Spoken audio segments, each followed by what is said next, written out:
LEC minutes from October were on your iPad. Can I get a motion to approve? I make a motion.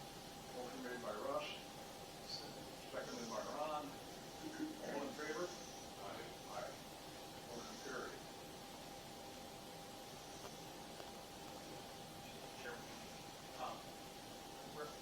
Supervisor Hart did reach out to me just a little bit ago by telephone, said he's counting, he's just a little bit late.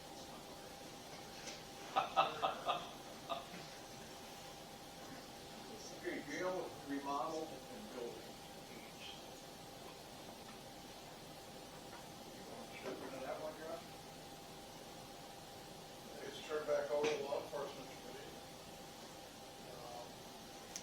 I don't know, where do you want to go? I thought that maybe we should go to a design of the green space trail. Get that done, even though probably isn't gonna move forward, but at least that would be done. And I think, looking at the material I have from Venture, that they went quite a ways into at least 10% design or even further. So a lot of that has already been done. So it'd be a matter of doing that and selecting where it should go in the future. The last presentation from the Joe Adhoc was on the iPad also, so with all the different concepts.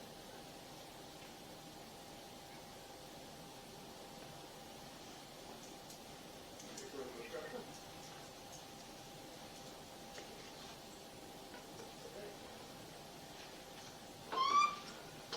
Camera project updates. Since our last meeting, the vendor did come through, they have worked on a few things. We are very, very close, I think, to getting a final. We're not quite there yet. Some of it is, there's been some breakdown in communication, I want to say, or investment, right? But I guess getting together has been,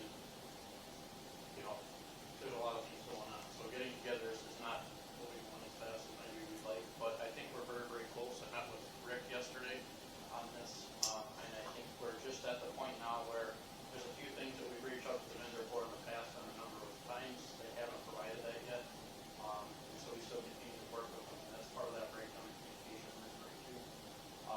And so I don't want to speak for another department, but in my meeting with Rick yesterday, it's my understanding that neither us nor facilities are ready to move forward with a final sign-off just yet until we get those last few things cleaned up with them. I know the sheriff had sent out more communication from him yesterday, again, saying we need to get this thing cleaned up. So I think we're close, but it's unfortunately I can't come back and say that we're completely done with it like I hoped. All of them are in place from what I understand. The biggest problem is the operation building. I think there's a couple of things that we're concerned about as far as what they had talked about, the cameras would deliver, but we're not seeing the delivery just yet, as far as some of the performance things on them. And specifically, I think there's a discussion about the processing speed on the computer that's running the cameras, and then there's a discussion about, sound and sound. So that's kind of where we're at, and there is a component too that we're still discussing about any kind of training they would provide them. So that's kind of where we're going. And there's been a number of things that have happened on the vendor side of the things that have helped slow this thing down as far as staffing changes and things like that too. So that's where we continue to run into some of this back and forth until it's. Rick, anything you want to add to that? Nope. Any questions? I have a question. How much money have we given them so far? That I prefer to bring up this time. We're not. Correct. What's that? How much money have we given to these people so far? I made 2 payments, so they're 80. I should have brought that with. They're a little roughly 80,000 apiece. Okay. We're holding an $80,680 final payment yet, so. It was $243 complete project, $243,000.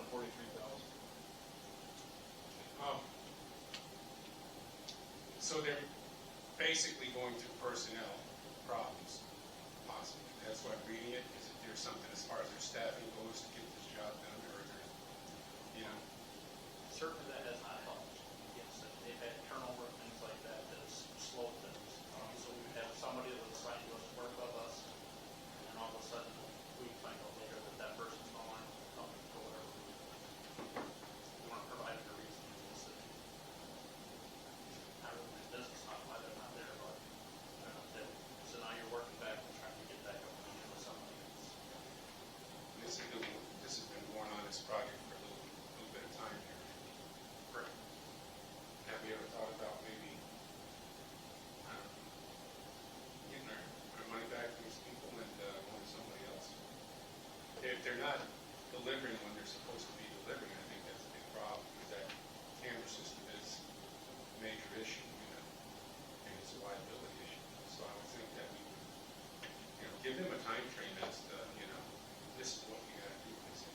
Have we given them a time frame yet? I have not personally given them anything, you know, like hard fast, this is, needs to be done. Yeah. As you respond to that, no, we've talked about certain parts of it being bridge, or at least it's not, or at least it's not delivery, whatever you want. Sure. And the next phase is to get that last look and opportunity for that business to be successful. But we look forward now to some counsel to execute the breach of contract and or take steps in that direction. As we're just a total replacement, that would be significant cost. So, yes, we can step away from this company and hopefully we can use the same equipment that's been put in there, but to step away and go to a company would be a significant cost to replace that time. So, unless of course there's some understanding that there's payback, etc. No, maybe we should think about giving them a hard day, Yes. you know, just make that suggestion. Any other discussion? Evidence board building update. I met with Rick on this, this good news on this, the state needs to approve, as I understand it, and the materials have been ordered, and the rough timeline, you know, depending on the variables, is probably around the first, second week of December, is when they'd like to start doing construction, getting the rest of the structure up. As part of that, Rick and I talked about it, and we're at the point now where we can probably get together anytime now and start finalizing what the inside of the stuff will be. That shouldn't necessarily impact anything on the outside, so it shouldn't slow anything down that way. But we're moving forward on that, and that's Any discussion on that? Okay, let's move on. Discuss act tower project consultant solution. So this is my topic. Resolution was created, reviewed by city clerk's office, and right now we have two quotes that fall within the consultation of the tower project. They're not the same, and the one is more specific. I think there's shared, I don't know if they were sharing on your paperwork. The one is more per hour cost. I've requested both. One would be defined how many hours they feel. I'm working with them still. They just need back before this meeting, so I do not have a fixed cost. And that would be PSC Appliance. And they did have a conversation with Jeff now. Two names if you're in the process, you can be aware of who they are. They have a three-phase approach. I don't know if it would be different. So I couldn't give you no apples to apples on the cost. So in the resolution, you'll see that there's a blank spot. I have no recommendation. All I can say is I believe the resolution presented in 2012 or close to that area was our consultant fees were around $39,000. So I mean, this $26,000 as an example is much less. But to be fair, our infrastructure is better than we were then. That was a starting from scratch, reinventing the whole system. So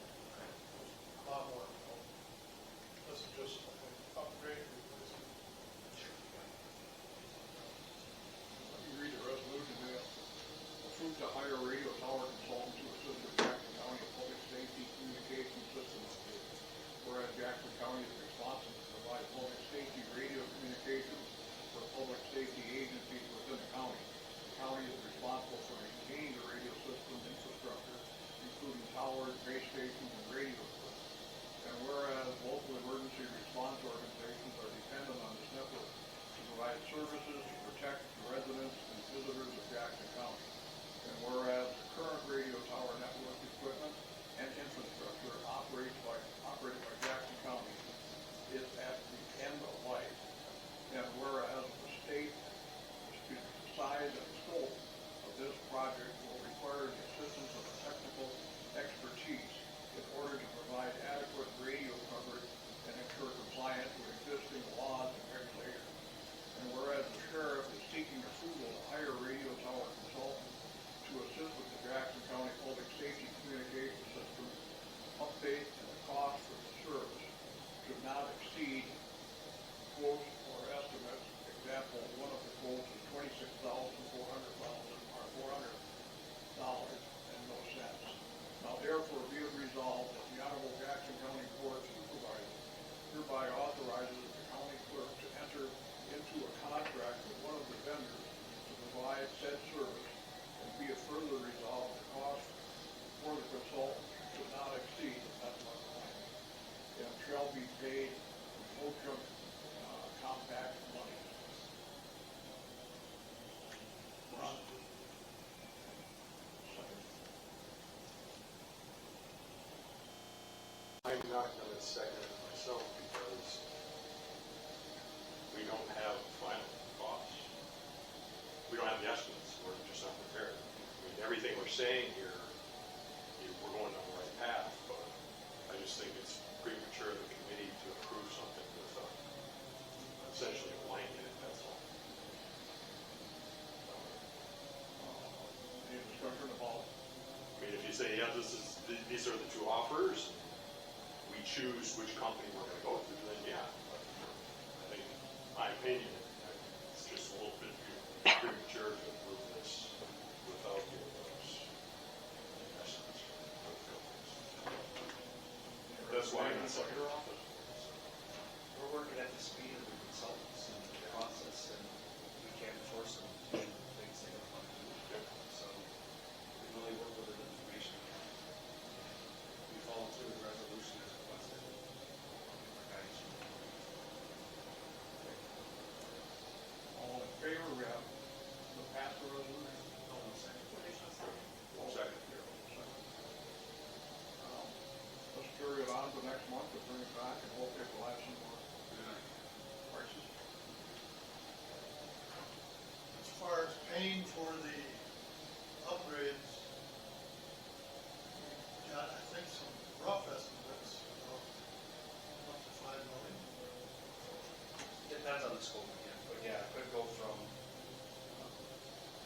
basically leaving the infrastructure where it is, like buildings and all the other things that kind of connect to it, we call them wires and, yeah, so it's my range was 3.5 to 5. And, it could be 6 if we choose to build towers, et cetera. So it depends on how big this project gets. It's too wide of a range. So what Cindy and I have talked about doing is putting $4 million into the bond issue that we're talking about, along with the highway facility, that will be brought back in January. So that we would have, funding set up, ready to go. Otherwise, I don't know how we would pay for it. Unless we borrow separately for it.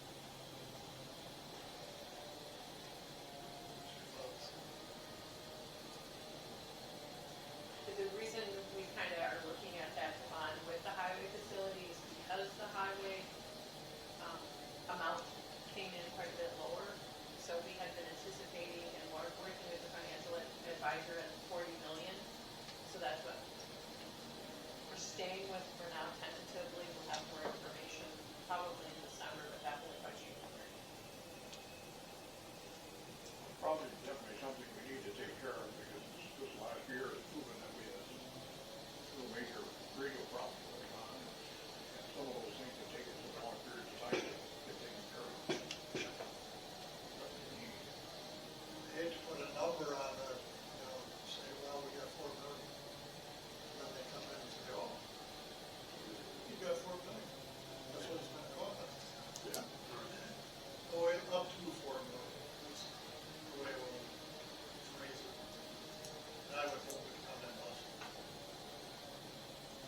reclassify inmates. That was the question. So, because there was a statement said that the sheriff and the jail administrator couldn't reclassify inmates. So,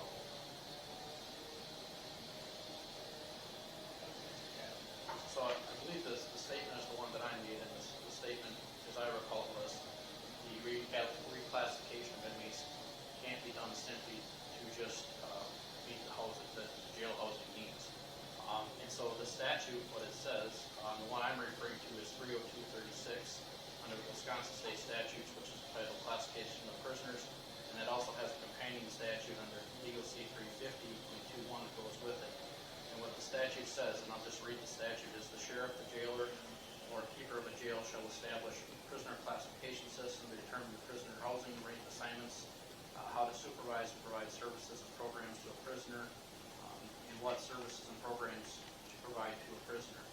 Prisoner classification system shall be based on objective criteria, including the prisoner's criminal offense record and gender, information relating to the current offense for which the prisoner's in jail, the prisoner's history of behavior in jail, the prisoner's medical and mental health condition, and any other factor the sheriff, jailer, or keeper of the jail considers necessary to provide for the protection of the prisoner, staff, and general public. And my statement is based off of the idea that those are objective factors based on the prisoner themselves, not the housing needs of the facility.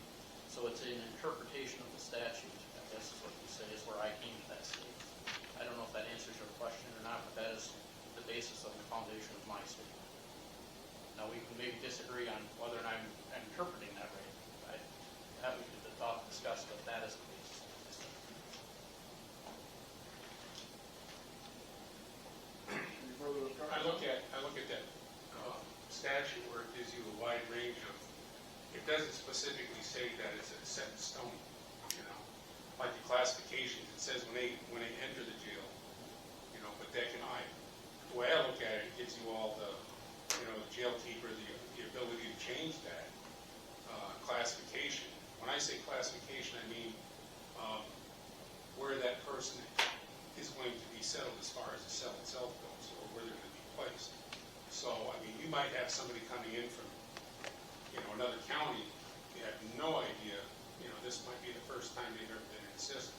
You have no idea what these people are like. You put them in all of a sudden some cell with 7 other people. The next thing you know, like we were talking about last week, they have a problem. All of a sudden you get people's faces. That automatically means that they have to be looked at again, reassessed, you know, versus reclassification, let's say reassessed, and then they can be moved. They have to be moved in another part of the jail for not only the inmate safety, but also their safety as well. I guess that's my question, is that, you know, it's pretty fluid. You know, jail is a pretty fluid place when it comes to how these people operate, you know. And so we have a lot of people outside of our county that we're housing right now too. Okay. So my question is, how many spaces are available? Let's say today, how many spaces do we have available today? Well, the jail's designed for 10 units. Right. 10 of those units were intended for populations. 4 of those units are considered more of a dorm or multi-bedded, 8-person cells, we call it. And then there's 6 and more of a maximum security.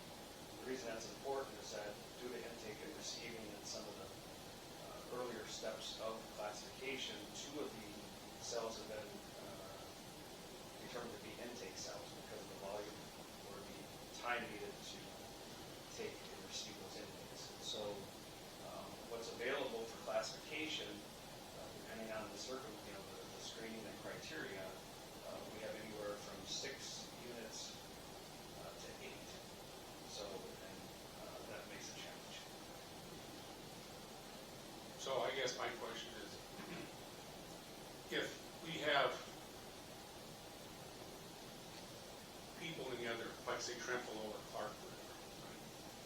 And we have people here that could be moved over there because said that Trentwood County likes the nice people, not the bad ones, because, you know, there's a problem. So we keep the problem inmates here, but we have the nicer people. And it's cheaper over there, right? It's how much is it, like $43 a day? It's going to be increasing again. Okay, but what is our cost per day? 62, 63, something? I didn't bring that, I mean, there was a determination, but that's also a fluid number. Sure. So it's dependent on what's going on. But if we always seem to have a lot of people over there. When it comes to probation parole holds, do we keep them here or do we always send them over to Whitehall? It depends again how they're classified in space, the need or unit, housing unit assignment. So have we ever been maxed out here in this jail?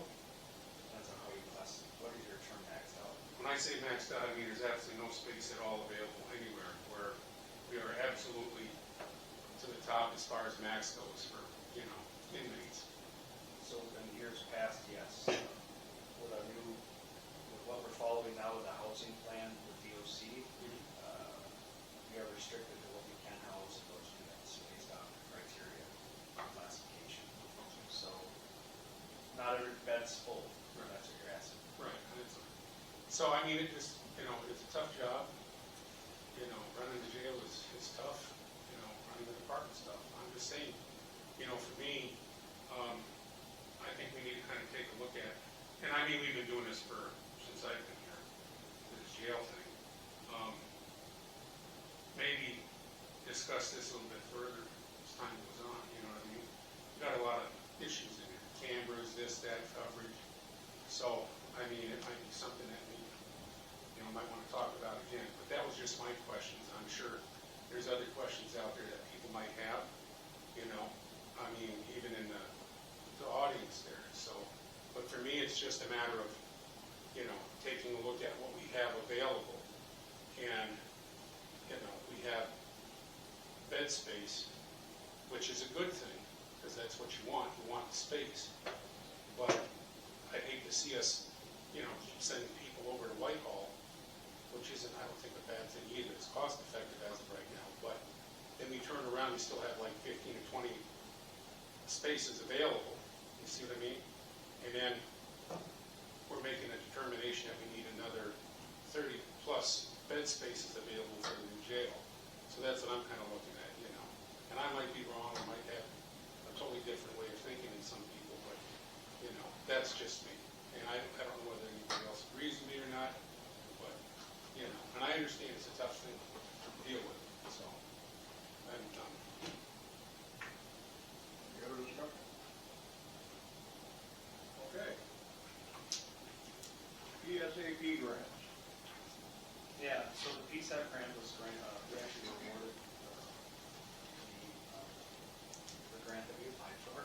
And now we're in the phase, there were some signatures and initially some documents that were forwarded. Deadline that's coming up with the first, I think that's been submitted already, right? That deadline is formal? Yeah, so basically that just acknowledged that we moved forward with it.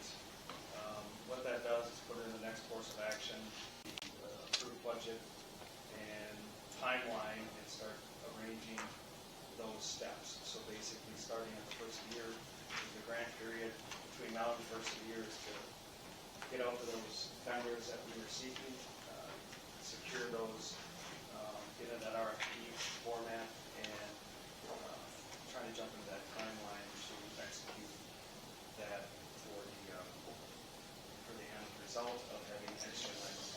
So, in doing so, our goal is to update our software hardware.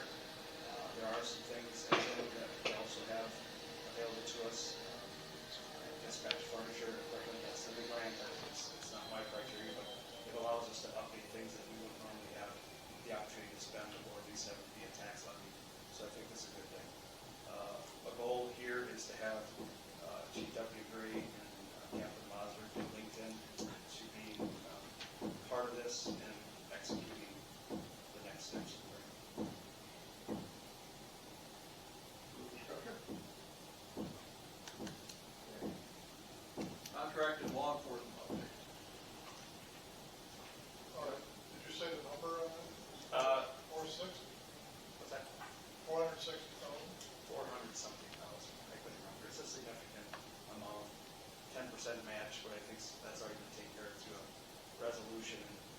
this grant is actually, you spend it and then reimburse it, so it's gonna be a spend pass-through, possibly we spend it, get it back, so it's, every month has to be a submittal, like most grants. You get that as a replacing or coming back, you just less than 10%, how I understand it.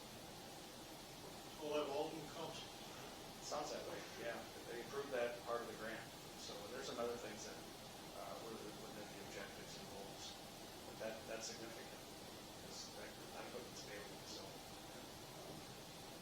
Hopefully, when you do this, you have to understand that the initial request for fund, or the amounts were set by these vendors, and I hope they stay within those guidelines, because you never can tell how things get inflated, so we'll see how that plays out. Because the quote was this year, of course, next year's next year. Hopefully they work with us on that. Anything else? Okay, contracted law enforcement updates. So this is involving the contracted law enforcement position that is contracted with the villages of Hickston, Alma Center, and Maryland. And within about the last 2 weeks or so, it came to my attention that two of the partners in that contract had basically not budgeted enough money to move forward with the full-time person as we have in the contract right now. We met with them this week. They are interested in still having discussions about that position being a full-time contract position, but realistically their budgets are set and they won't be able to do it in 2026. They are interested in moving forward with a situation like it has been happening right now. One of the part-time deputies going up there, filling some hours, meeting some needs and things like that, but the reality is the money is not there for 2026. This is, of course, not an action item on here. We found out about this, like I said, about 2 weeks ago. I wanted to bring it to your attention because we are in a hiring process for that person right now. It is, again, I want you to be able to think about it. We can bring it back for next month if you like, or how you want to discuss it. I think it's worth discussing about retaining the position. I think it's worth trying to see if there's other funding sources available to get us through 26 year. But the reality is that there might not. And so if there's not, then my suggestion will be that perhaps we suspend hiring that one position until we have a chance to explore this further. What I don't want to do is hire somebody only to tell them very shortly later, I'm sorry, there's not going to be money at your position. Again, it's not an action item for today, but I wanted to bring it to your attention that it sounds like that contract is changing significantly, and it may or may not be in place forward. So I wanted to bring that to your attention now, so you didn't find out about it significantly later and say, hey, hear about this. I know the forestry and parks are relooking for the recreational officer position. Is there any chance of combining that with these two, or logistically would it be not workable? We will be assigning that one soon, just at that point with our staff that we can. So all full-time, we're talking not moving on this one, we do have full-time staff on now that do that. It's just one of them's in training now, so but that will be discussed. As for additional services to the parks, maybe, if they want to look at that to combine with this position or a rec type reimbursement, we're looking at all options where there'd be less impact to the levy in spending internally, so. So, as far as other support for this officer, and a vehicle, all the equipment, would potential budget impact affect any of that? We've already got that stuff at this point, right? So if we were to say we're going to make this one position another position on the county, because frankly we could probably use another person, that would probably just be limited, I'm guessing probably just limited to the officer pay itself, or would there be other effects, do you think? I think internally our equipment would support this position. There'd be some movements here, but yeah, that would be not a direct impact. Right now what we're seeing is just the salaries, would be the most. And just just as a reminder, we were in an arrangement doing 37.5% already, and then that person would work for us or applied, so you're already invested 37.5% of that salary, projected salary. It just depends on how the county wants to move forward on that. I would agree that investing in something like this to give more support to that division, as well as even supporting our local villages to a point, it would have a great, be successful. There's a lot of activity going on in villages, and the county should take that into consideration, even though it's not our priority. At times, the village can do what they want to do within their means. I think the county investing in something like this will be a positive reflection on our control. How much ordinance enforcement do you do for townships? Minimal, but the only one we have right now is Millston for ordinance enforcement. Everything else is usually a village. So, very low. I mean, because this officer, I mean, he was mostly doing ordinance enforcements for the If village. you look at it, that's exactly what it is. It's just that what the county deputy couldn't do, it's internal ordinance issues. So you could potentially reframe this as an ordinance enforcement officer more globally for the county too, if you want, really. Yeah, we have ordinance as well, so yeah. Yeah. I think that collaboration or that network with villages and what's going on with them and their budgets, as well as the greater good of peace and order of those areas, need to be looked at, not ignored. Because right now, if you rely just on our services that we provide, there could be 2 to 3 deputies on duty that take the calls as they come in, and the priority or severity of it. So there's people frustrated that they might not see a squad every once in a while, but that's part of the county government's arrangement. And it's not unlikely that a SWAT doesn't get through their communities because of the volume of calls or activity. So, I have a question. Have we ever thought about getting the DNR up for money because of this rec office? There's not just going to be, detrimental to the county when you'll be, dealing with state force too. I would imagine if they're going to be out there with ATVs, snowmobiles, or using boats and everything. Have we ever thought about maybe asking the DNR for funding for that? we actually do. That one of our programs links into DNR reimbursements. Awesome. Okay. And the disciplines are just what you said, ATV, snowmobile, Good. snowmobile, ATV, chlorine. And, yeah, we've been, it's kind of a tough program, I'll be honest with you. The revenue or the funding sources are up and down, but a lot of that's set by the amount of money's in those pools and funds, and what we would give, is $1 for dollar, and percentage is 80, 90. So it would be nice if DNR would be more supportive to our communities, but they're doing what they are, and the program's fine. It could be better. So that's more of a legislative issue. They would give more back to the communities like us. Our forestry and parks, did they help pay for that position too, or could we hit them up for, In the past, that had different areas. We did have different agreements and arrangements. At one point, it was a fixed amount of money that was just basically dropped into our budget to use, and then over time, it got into finding out what that person was doing and the money being spent, so itemized. And now it's pay as you go. So basically, we've had different versions of the forestry and parks contribution, and they're good partners. It's just what really drives that issue is staffing. If we have the right person, enough people. If we were able to support forestry and parks with healthy reserve part-timers back many years ago, the numbers and volume of those persons are not there anymore. Now we're more into a full-time additional work for staff, be like a grant or overtime opportunity to help out the parks. But if that's the case, if you look at, looking at a partnership with them again, we've done discussions. Anything else? Mr. Chairman, in our conversations about these grants, do we ever at any such point, do we designate a specific individual as the grant administrator, or who's responsible for administrating the grant?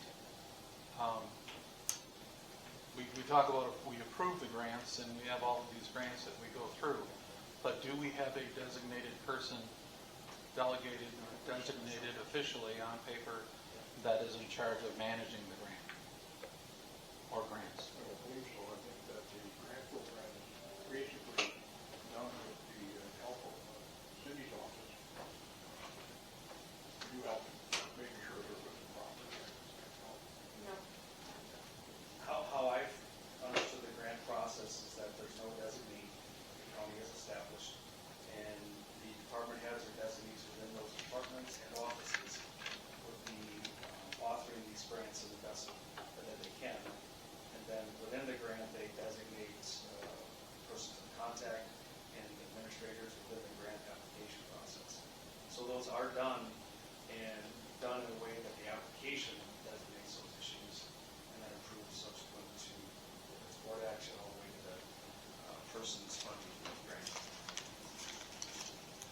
So do you have a, Mr. Chairman, do you know if we have a position that does self-audits of those grants? So we know that they're compliant and keeping ourselves in checks and balances? Do we have a person designated to do that? Not that I'm aware of, the sheriff's department probably has in the past, and it's a chief deputy to track and handle. So again, back into the grant process, the person's giving out the money's audit and receive some level of that. To my knowledge, there's not an internal county supervisor or assignee that would look at the application of these grants. It all stays within itself.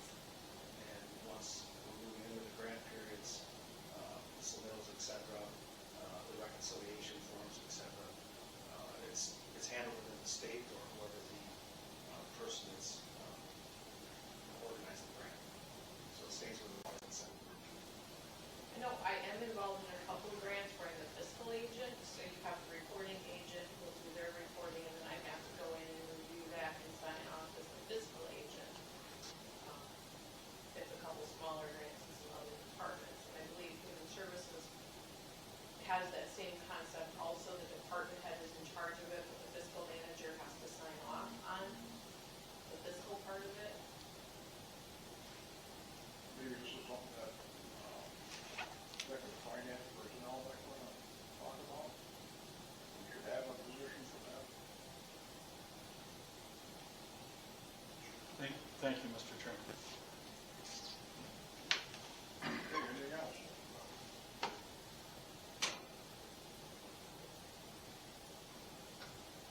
Okay. I had asked that this be placed on the agenda, discuss inmate causing biohazard situation in the jail, due to the fact that at property committee meeting, we had a discussion about it in regards to the cleanup of it. And it was a good discussion, and hopefully we can resolve that issue. But I know the sheriff's department was dealing with it, and that they are taking some steps to deal with it, and I just asked that we could bring it here and explain it to us. And again, it's still open, nobody's been charged and taken in court with it yet, or? First, on those confinement plans, we have to be cautious of how we report on a public meeting, something that would be secure or confidential, so I want to say that up front. But as for the dealing with difficult inmates at times and incarcerated persons like this, we have worked with the facilities. Yeah, there was a moment where there was a high demand on facilities dealing with these issues as well as managing this inmate like this. I feel that our plans are in place, our policies, we're following them, there's under review, our administrative confinement policies. The chief deputy works directly with the staff on that. We met just this week with facilities on this issue, and we're coming up with plans, contingency plans at the extreme issues that we're dealing with, and what levels of involvement would be handled by who. And that gives a chance for facilities to get involved if they can within their means, and then it could go all the way to some contract service. Other than that, I think we still continue to work with facilities on this issue, and also try to connect with an outside vendor, but we're finding those vendors are expensive. BioHazard, those things are not cheap, and they come out of larger city areas, and it's probably needed, but it's going to be a cost. So I don't know how much more detail you want. This individual is being managed and handled accordingly, and I believe there are some actions we need to referrals due to behavior, but it's a challenging process because it's a person within the university office or a jail. It's not easy. This is not an easy population. Plus, it's a dangerous situation for both the staff and the jail, and also for the property committee and the cleanup. Okay, any other questions on it? When you have an individual like that, do you enhance charges on him? Do you charge him for assault, possibly a deadly weapon or something like that? because you don't know what is going to happen. First, hepatitis C, AIDS, whatever, HIV, that type of thing. Is there any enhancements that you guys do to this person? Those, an incident that occurs in the jail that would have a criminal element, referred to our investigating division, and that individual would then investigate and get the facts put together and refer accordingly. So, in this one, I can't tell you specifically if it is or isn't. I know that there's discussion about referring charges, if not already done. Okay. And we've done it in the past with other inmates. So, for example, it flows out of the internal management of these inmates into criminal investigation that's referred to our detective division, basically. So those things do occur. And the second part of that is referrals. One important part, the DA would have to also acknowledge that that would be a chargeable offense or pursue, go further into the actual criminal offense. Yeah.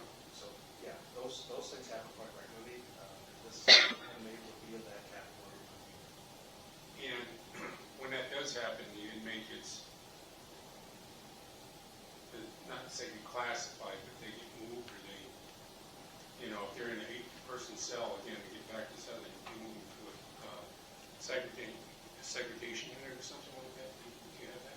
We don't have segregation units. This person's not able to be in general population for persons like this, and that would fall into classification and review. It's done pretty regularly. What I mean by that is if it's administrative confinement, there's a 7-day period of activity that's reviewed constantly, and that could be for the duration of that person's sentence or stay. So they are isolated and quarantined or put in a spot for the best safety routine. And when these people, like maintenance or your people, clean that up, you guys have automatically send them to get tested, even though they might say, I haven't got anything on me. In the past, I've known about this kind of stuff. Basically, do you have those people tested for, like, say, hep, or, do you send them for testing? You talking about the inmate? No, I'm not worried about the inmate, not them. I'm talking about your staff and also Rick's staff. Would they get tested? That's outside of my policy procedures. I don't know that. We would make sure that the person is well equipped to handle those issues. I know at times we've got to order things to combat those cleaning issues in this scenario, and we rely on facilities to do what they can within their knowledge, and then what our staff do within their training. So as for seeing if they have something after the fact or the starting point that they had before they got here, I think that reaches well outside of my knowledge and every HR question maybe. Yeah. I don't know if that can be done or. Might be something, in the future that, if they get stuck with a needle or they get spit on or something in their face or they get crap thrown on them, and it gets into one of their eyes or whatever. So I know that if you get into those arrangements, if it's that, there's a protocol. Okay. And persons are taken to the ER. As with this type of biohazard, it has to be specific to the incident to get into that and steps, and then have usually the ER or doctor oversee that care for the person. But that becomes more private because of that incident. And it would be more of a workers' comp or a first report of injury issue. Sure. Okay. I appreciate it. Thank you. Anybody else? Yes, so what changes to our policies and procedures are going to be made? Regarding what? Well, we just talked about, we may run into instances where we may have to call on outside organizations to come in and assist with biohazard cleanup.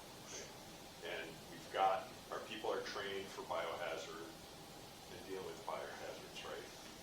So, but there's some threshold that apparently we have met where we have to get outside help. Well, who determines when you're at that threshold? How is that threshold defined?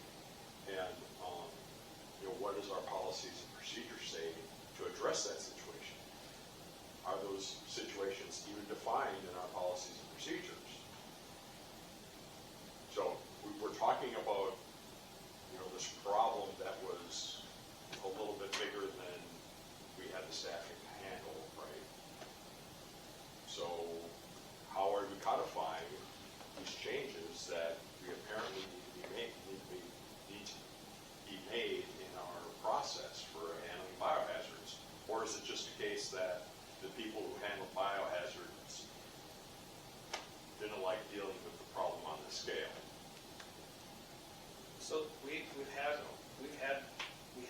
policies. And Right. you have to place them. We've dealt with inmates like this in the past, so it's not like a first time. This one's just the most recent that has a lot of attention right now in care or custody issues. Our policies, I couldn't tell you right off the top of my head if they're that defined, but I know that there's protocols in place to assist with identifying these issues and incidents based on confinement rules, all the way to the care of that individual, movements, etc. So I don't know how specific those policies would be on biohazard, if we're using that term. But there's many events that would commingle, or at least, how would I say it, that would relate to this, that would give guidance on these issues with the policy. What I think we're feeling right now is that there's a sheriff's office responsibility, jail policy, and there's now facilities involvement. I think what we're finding is that how do they mesh together with what staff that are coming from facilities, and what level can they give in their training, all the way to what we have done, and the reliance on each other. So there are times where our staff handles it themselves within some levels of care, cleaning things, and then facilities that also help on extreme issues. So as for the policy, I have to look closer to, but there are things in place that give guidance on that. As for the detail, as to biohazard, I'm not sure. So somebody to take a look Yeah, we and assess this. our policies are looked at, and the jail administration and these events, they refer to them quite often. Give guidance. We have, like I said, we have met with facilities and are looking at different ways to respond to these sorts of things too. So, as far as, is there additional training that's out there that needs to be sought? Is there equipment that we don't have? And then, quite frankly, are there vendors that are willing to come into the correctional facility and work with something like this? So, a lot of this is pretty fresh, so we are looking at it. Any other discussion? Okay, divisional reports on your iPad. Discussion. Questions?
finding it very difficult to combine the two.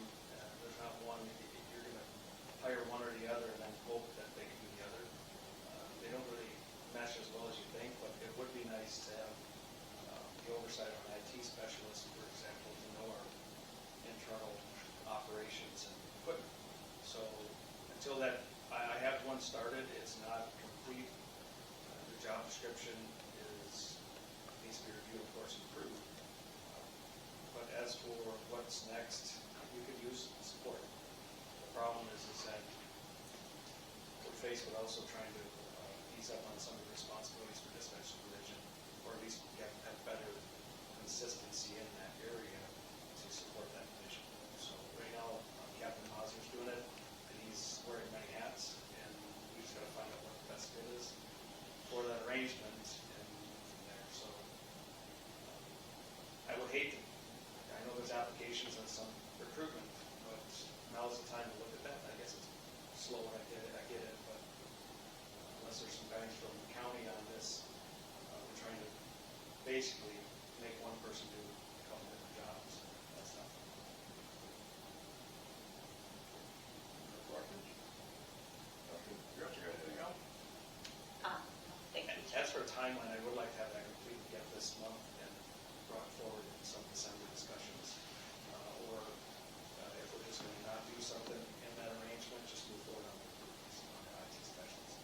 So that's something that's moving on. Because right now, myself, being more of a special, the SAA for some of our records, Evan's been really stepping up on some of those applications, and it's just pulling us in different directions. And with our responsibilities, it doesn't get done at this point in Swiss. That's the trade-off. We don't have somebody to do it. And we need somebody back in that will, even for setting up computers, troubleshooting issues, working with central IT, working with vendors that can show up, stuff like that. Any questions? Okay, discuss an act, voucher payable and budget review. Anything on the budget that you see as problem? I think we're getting down to the end of the week here. I think overall the budget is still healthy, but I think there's a few areas that I'm watching close to make sure that we hit our marks. But I think overall that the budget is healthy. My comment on the budget real quick is, I think what we're finding this year is unique. We're drawing a lot of certain areas, for example, the salaries and traffic division. And some of those divisions were drawn out of different areas, like specialty assignments. So you're kind of seeing that things don't look as healthy at times, but we have to remember that since they weren't in those full-time positions, or they're in training mode or training, a lot of that draw is off that salary, which is uncommon. So it'd be better received or balanced if you've seen it as intended, coming out of those specific areas and lines versus what you're seeing right now. So I agree, I think overall the budget's okay. We're nervous on some areas, and hopefully everything gets put together well, or when we reconcile and look at line item transfers. When do we do that? Is it something we do early, or do we wait? And that always decided through city's office.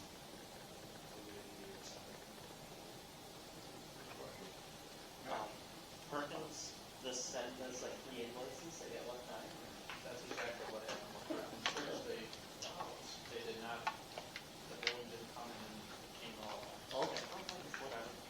What's the Pro West Associates, the partial billing number 1, opioid homeless solution? What's that? Partial billing number 1, opioid homeless solution. This is the vouchers payable on 11/13.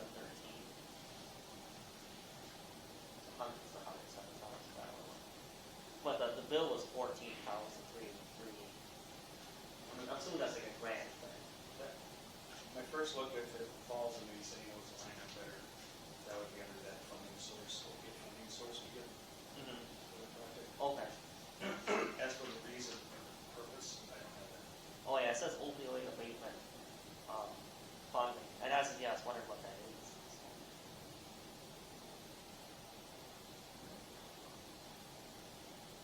Any questions on voucher payable?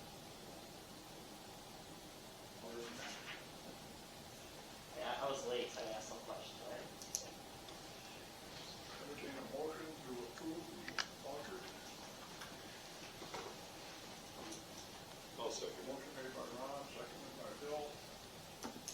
All in favor? Aye.